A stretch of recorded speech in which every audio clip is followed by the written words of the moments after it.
재정부에 신청하시고요. 우리 그 헌화를 이제 꽃집에 부탁하지 않고 이렇게 직접 하시는데요. 우리 길동무회에서 특별히 또 봉사해 주시기로 하셨습니다. 여러 가지로 봉사를 많이 해 주시는데요. 3월의 헌화당번은 구용숙 권사님께서 해 주시기로 하셨습니다. 오늘 우리 프로 1917 플라워는 고선아 집사님 가정에서 헌화했고요. 점심 역시 고선아 집사님 가정에서 준비했습니다. 감사를 드리고요. 설거지는 대학 청년부가 되겠습니다. 옆자리에 앉은 교우들과 인사 나누시겠습니다. 반갑습니다. 여러분 잘 지내셨습니까? 예.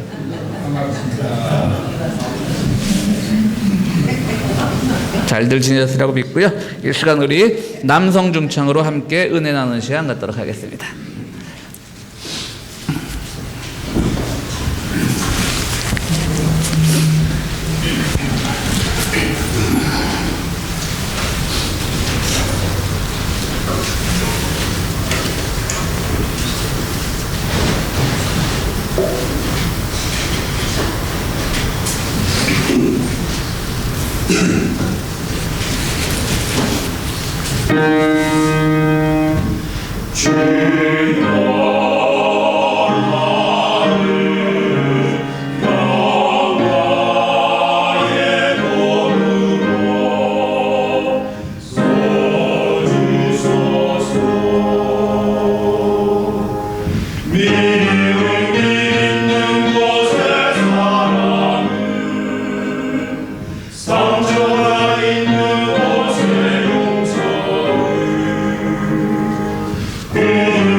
용서의 확신의 말씀 역대기야 7장 13절에서 15절까지 함께 교독하시겠습니다.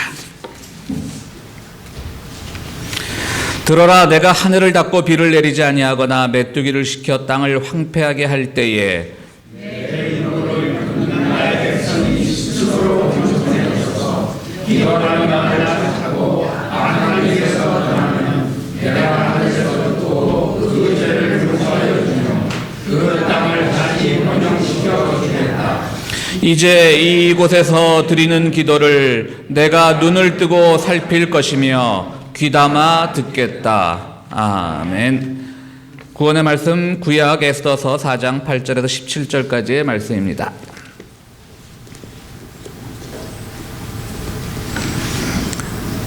에스더서 4장 8절부터 제가 봉독합니다. 모르드게는 수산성에 선포된 유다 사람을 전멸시키라는 칙령의 사본을 하닥에게 건네주면서 에스더에게 그것을 보이고 설명하여 드리라고 하였다. 또한 모르드게는 에스더가 직접 어전에 나아가서 왕에게 자비를 구하고 최선을 다하여 자기 결례를 살려달라고 탄원하도록 하닥을 시켜서 부탁하였다. 하닥은 돌아가서 모르드게에게 들은 이야기를 에스더에게 전하였다. 에스더는 다시 하닥을 보내서 모르드게에게 이렇게 전하라고 하였다. 임금님이 부르시지 않는데 안뜰로 들어가서 왕에게 다가가는 자는 남자든지 여자든지 모두 사형으로 다스리도록 되어 있습니다. 이러한 법은 모든 신하들과 왕이 다스리는 모든 지방 백성들이 다 알고 있습니다. 다만 임금님이 금으로 만든 규를 내밀어서 목숨을 살려주실 수는 있습니다. 그런데 임금님이 나를 부르지 않으신 지가 벌써 30일이나 되었습니다. 하닥 일행이 에스더의 말을 그대로 모르드게에게 전하니 모르드게는 그들을 시켜서 에스더에게 다음과 같이 전하라고 하였다. 왕후께서는 궁궐에 계시다고 하여 모든 유다 사람이 겪는 재난을 피할 수 있다고 생각하십니까? 이런 때 왕후께서 입을 다물고 계시면 유다 사람들은 다른 곳에서라도 도움을 얻어서 마침내는 구원을 받고 살아날 것이지만 왕후와 왕후의 집안은 멸망할 것입니다. 왕후께서 이처럼 왕후의 자리에 오르신 것이 바로 이런 일 때문인지를 누가 압니까? 에스더는 다시 그들을 시켜서 모르드게에게 이렇게 전하라고 하였다. 어서 수산에 있는 유다 사람들을 한 곳에 모으시고 나를 위하여 금식하게 하십시오. 사흘 동안은 밤낮 먹지도 마시지도 말게 하십시오. 나와 내 시녀들 그렇게 금식하겠습니다. 그렇게 하고 난 다음에는 법을 어기고서라도 내가 임금님께 나아가겠습니다. 그러다가 죽으면 죽으렵니다. 모르드게는 나가서 에스더가 일러준 대로 하였다. 아멘. 네, 오늘 설교 제목 이 폐허를 응시하라라고 하는 제목은 조금 설교 제목으로는 낯선 표현인데요. 본래 이것은 레베카 솔릿이라고 하는 사람이 쓴 이 폐허를 응시하라라고 하는 그 책의 제목에서 그대로 설교 제목을 따왔습니다. 이 레베카라고 하는 사람은 아큐파이 월스트리트, 즉 월가를 점령하라고 하는 작년과 재작년에 있었던 그 시위에도 참여한 적이 있는 그 실천적인 지식인입니다. 이 폐허를 응시하라라는 책의 제목은 그냥 우리말로 번역된 책의 제목이고요. 이 책의 영어 원 제목은 A Paradise Built in Hell, 그러니까 지옥에 건설된 낙원, 지옥에 지어진 낙원 이런 원제를 갖고 있는 책인데요. 한국 제목이 훨씬 멋있는 것 같습니다. 이 폐허를 응시하라. 이 책은 어떤 내용을 갖고 있냐면요. 재난의 현장에서 사람들이 보여준 그 사랑과 협력, 그런 것들을 소개하고 있습니다. 저자는 그러한 재난 현장에서 보여준 사랑과 협력을 통해서 아직도 우리 인류에게 희망이 있음을 보여주고 있습니다. 결국 이 지은이가 말하고 싶은 내용은요, 공동체에 닥친 재난과 같은 불행들을 어떻게 복으로 바꿀 수 있는지를 보여주고 있는 책입니다. 이 레베카가 이 폐허를 응시하라는 이 책에서 소개한 몇 가지 재난의 현장들을 보면요, 1906년 4월 18일에 샌프란시스코에 큰 지진이 났다고 합니다. 100년도 훨씬 전이죠. 한 110년 전인데요. 이때 이 샌프란시스코를 강타한 지진은 무려 3,000명의 사망자를 냈고요. 샌프란시스코와 그 일대를 초토화시켰습니다.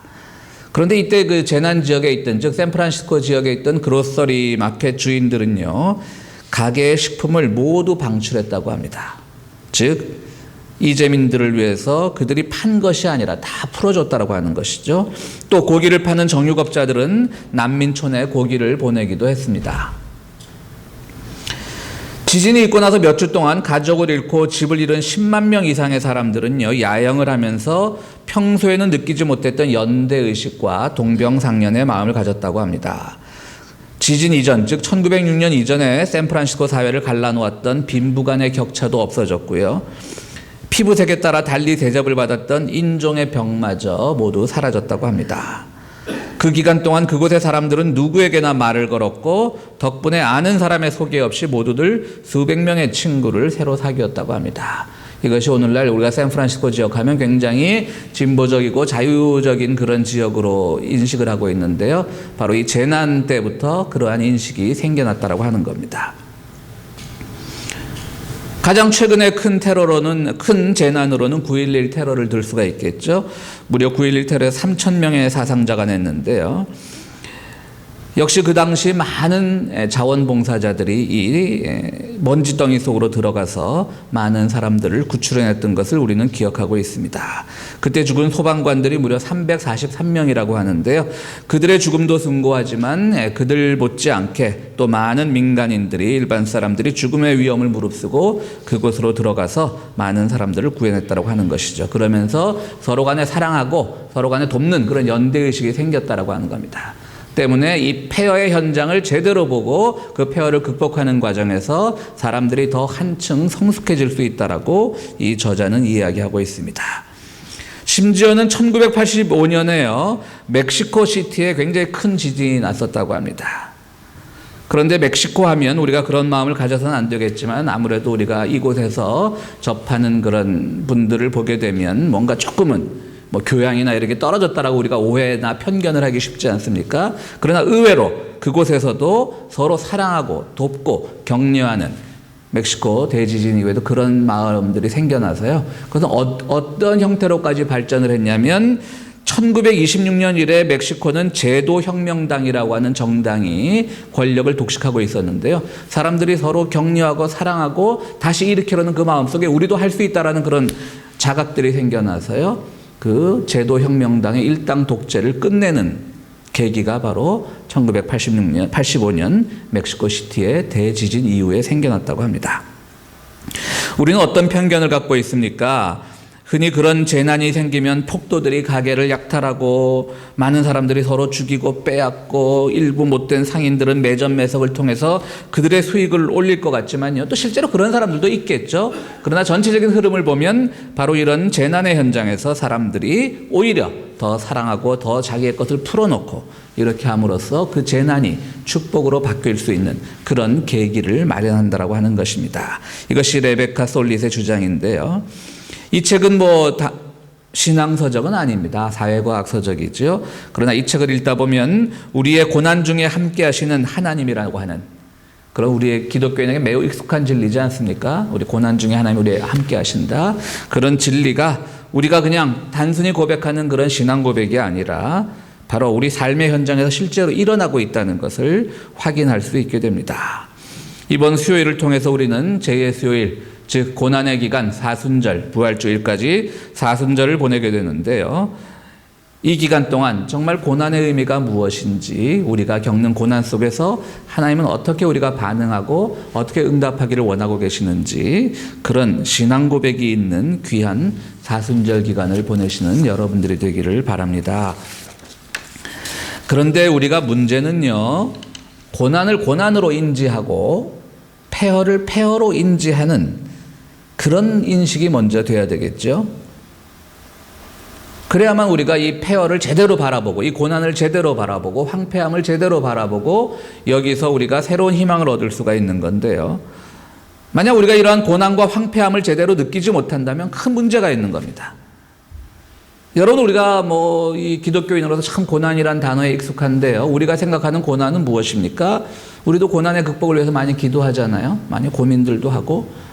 사실 따지고 보면 우리의 고난이라고 하는 것이 첫 번째로는 건강에 좋지 않은 것들 또는 재정적인 궁핍함들, 이것이 사실 우리가 말하는 고난의 전부죠. 그것들이 고난이 아니란 얘기가 아닙니다. 사실 몸이 불편하면 세상이 다 보기 싫지 않습니까? 그리고 당장 재정적으로 궁핍함을 겪으면 우리 삶이 여러 가지로 어려워지는 건 사실입니다. 그것이 고난이 아니라는 뜻은 결코 아닙니다.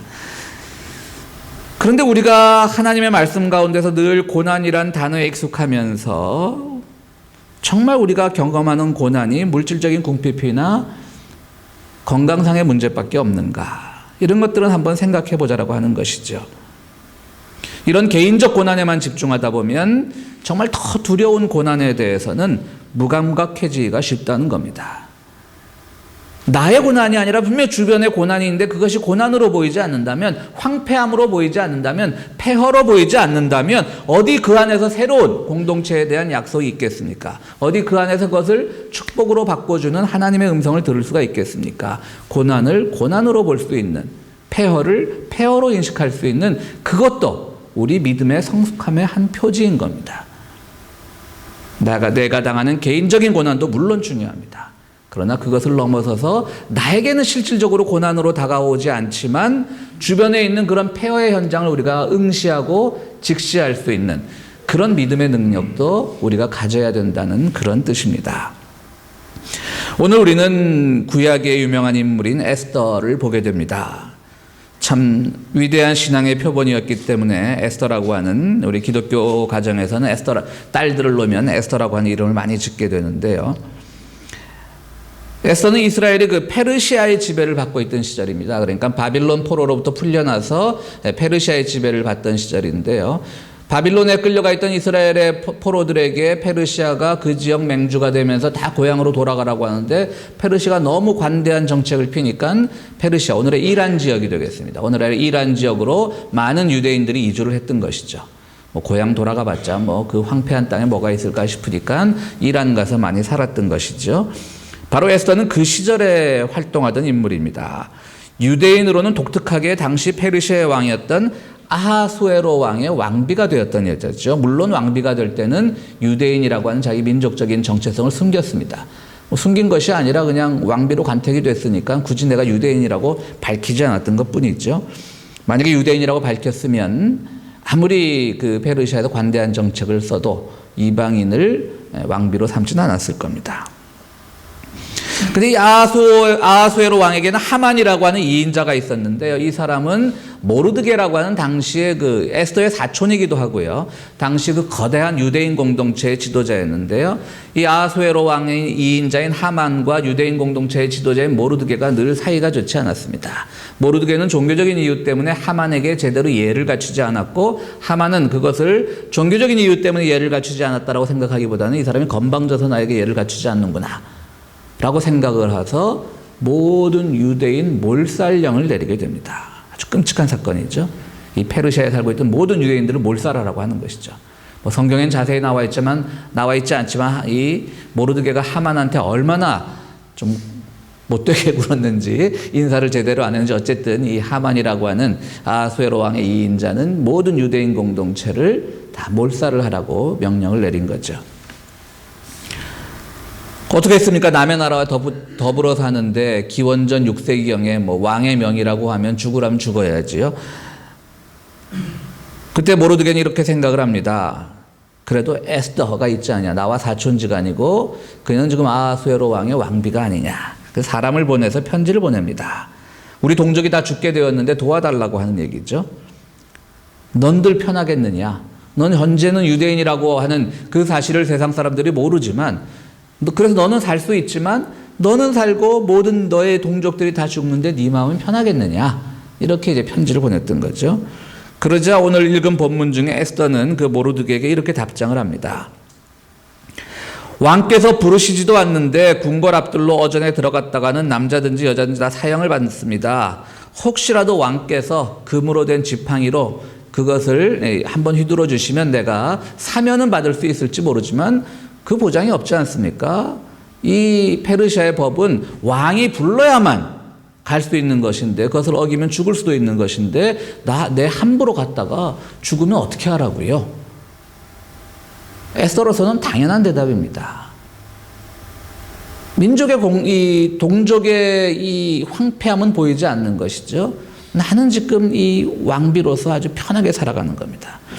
에스더에게는 또 이렇게 말할 수밖에 없는 또 하나의 이유가 있었습니다. 아하수에로 왕에게는 본래 첫 번째 왕비가 있었는데 이게 와스디라고 하는 왕비였습니다. 근데 이 왕비는 어떤 사람이었냐면요. 아마도 오늘날에서 보면 약간 이 페미니스트적인 여성운동가적인 경향이 있는 왕비였던 것 같습니다. 하루는 왕이 거나하게 자기 신하들과 술자리를 벌이다가 왕비니까 굉장히 이뻤겠죠. 그러니까 그 왕비가 갑자기 보고 싶었던 겁니다. 그래서 아마 자기 신하들 앞에 자랑하고 싶었겠죠. 왕비를 와스티를 불렀어요. 근데 와스티가 안 갔습니다. 굉장히 그 당시에 여성의식이 강했던 왕비인 거죠. 네가 뭔데 나를 부르고 말고 이제 이런 마음을 가졌던 것 같아요. 그것 때문에 폐위가 됐어요, 와스티가. 그 덕분에 에스더가 새로운 왕비가 됐던 것이죠. 바로 그걸 알고 있기 때문에 에스더는 감히 부르지도 않았는데 나가는 것이며 불렀는데 안 나가는 것이며 두 가지가 다 에스더는 굉장히 공포로 남아있는 거죠. 그런데 자기의 사촌이 와서 우리 민족을 좀 구해달라고 편지를 보내니까 나 자신 없습니다. 이렇게 답장을 보낸 겁니다. 그러자 모르드게가 또 한 번 편지를 보냅니다. 오늘 역시 읽은 본문 중에 나오는데요. 궁 안에 있다고 해서 당신만이 홀로 편안할 수 있을 것 같느냐?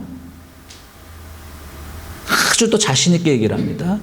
당신이 안 도와주어도 하나님께서는 어떠한 다른 손길을 통해서라도 우리 민족을 구원해 주실 것을 믿는다.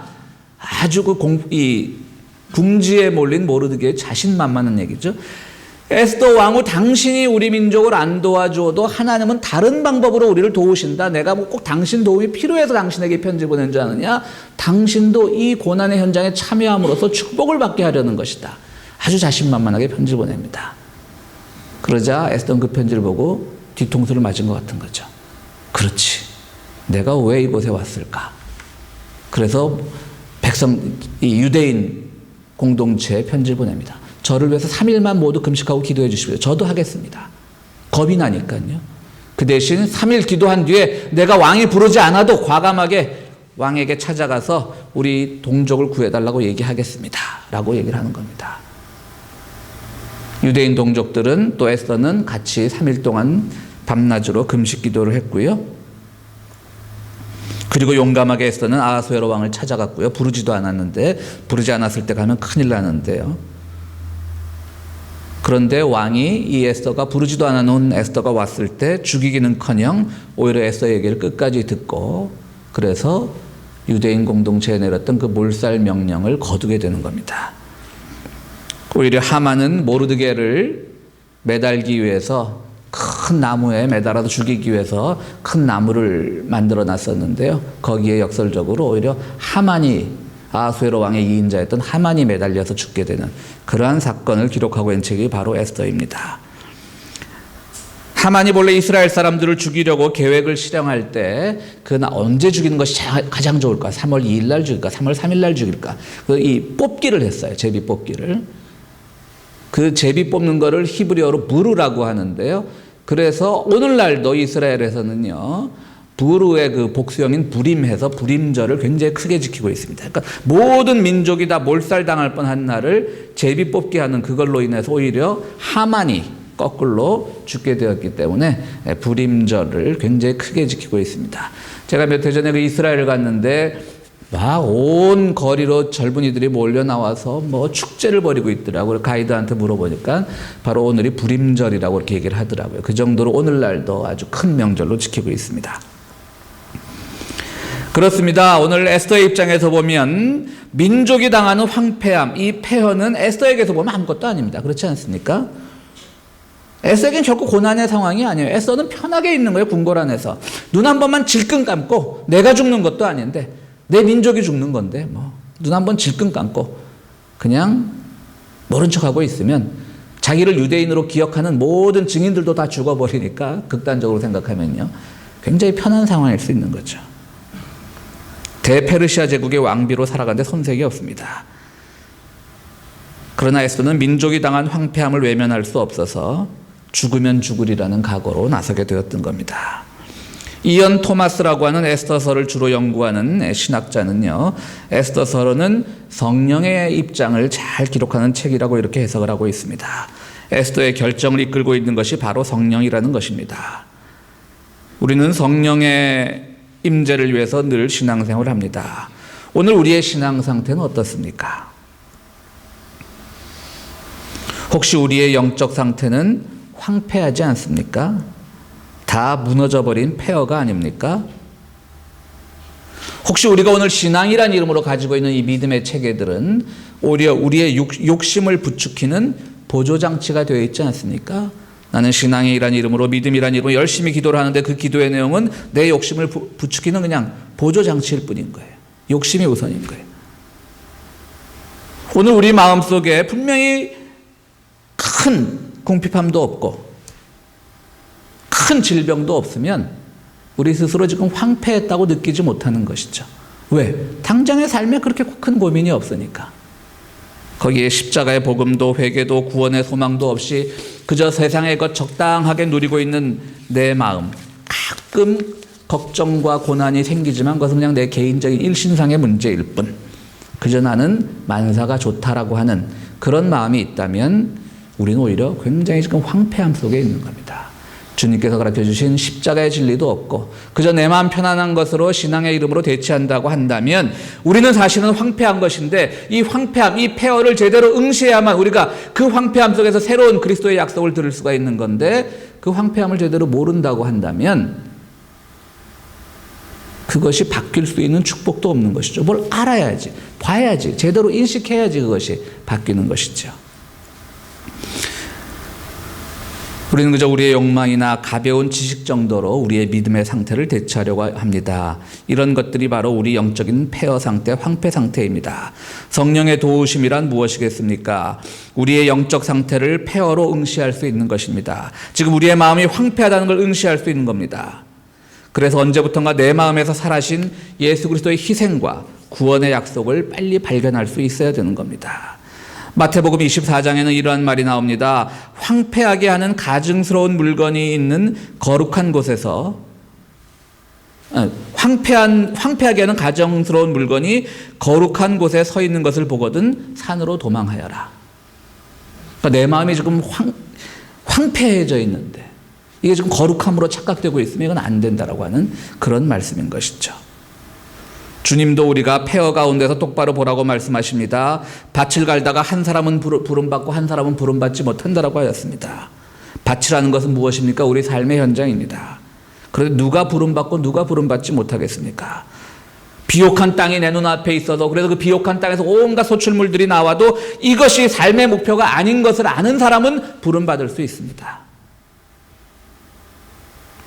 이 비옥함 때문에 오히려 세상이 더 많이 가지려고 하고 그런 폐허가 되어 있는 상태를 걱정하는 사람이 부름을 받을 수가 있습니다. 아, 내 앞에 비옥한 땅이 있어. 주님께서 늘 이 비옥한 땅을 채워주셔. 이것을 먹고 잘 사는 것이 내 인생의 목표라고 생각하는 사람은 진정한 황폐함을 못 보는 것이죠. 그런 사람은 부름받지 못한다라고 하는 겁니다. 오늘 우리의 영적인 상태가 어떠한지 에스더를 통해서 우리는 배울 수가 있는 겁니다. 어제 우리는 3.1절을 보냈습니다.